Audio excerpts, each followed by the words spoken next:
Hello petit gourmand, aujourd'hui je te retrouve pour une recette de couscous. Tu as besoin d'un poireau, un bel oignon, quelques carottes. Normalement dans le couscous on met du navet mais je n'en ai pas, alors je mettrai du fenouil. Un petit peu de pois chiches. J'utilise du quinoa à la place du blé pour un couscous sans gluten. Et on n'oublie pas les épices. Et j'aromatise le tout avec un peu de laurier et des clous de girofle. On commence évidemment par couper tous nos légumes en morceaux.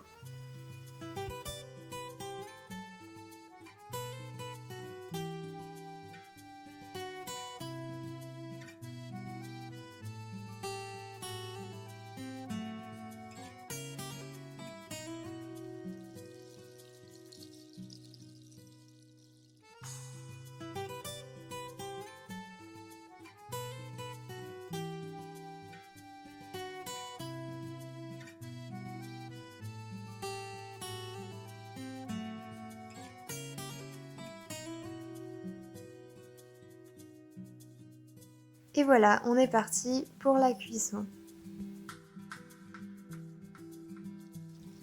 Donc dans une casserole que l'on met à chauffer avec un peu d'huile, on va commencer par ajouter les épices. Donc moi là j'ai utilisé du paprika, du gingembre et du piment.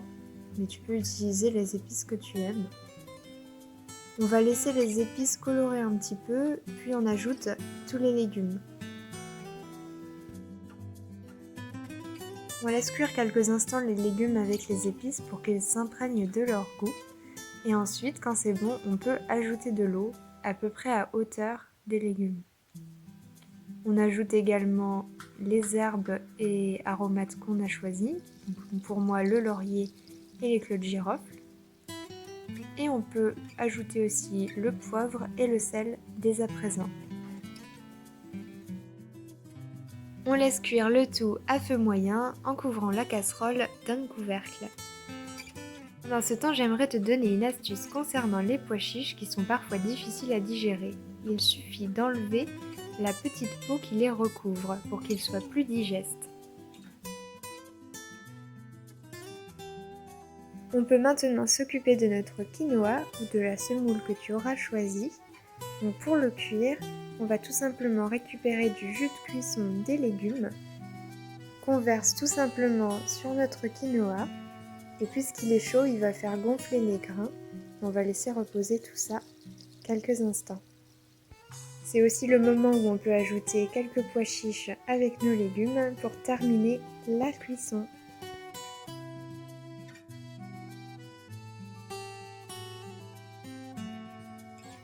Voilà le quinoa qui a gonflé et qui maintenant est cuit et parfumé des épices et de nos légumes. Les légumes sont eux aussi prêts. On va pouvoir tout assembler.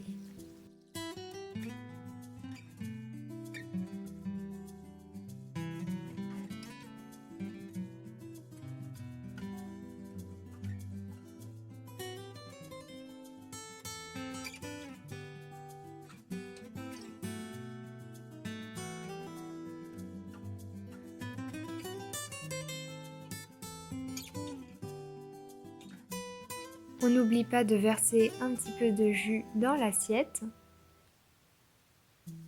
Et je finis mon dressage en disposant quelques feuilles de persil.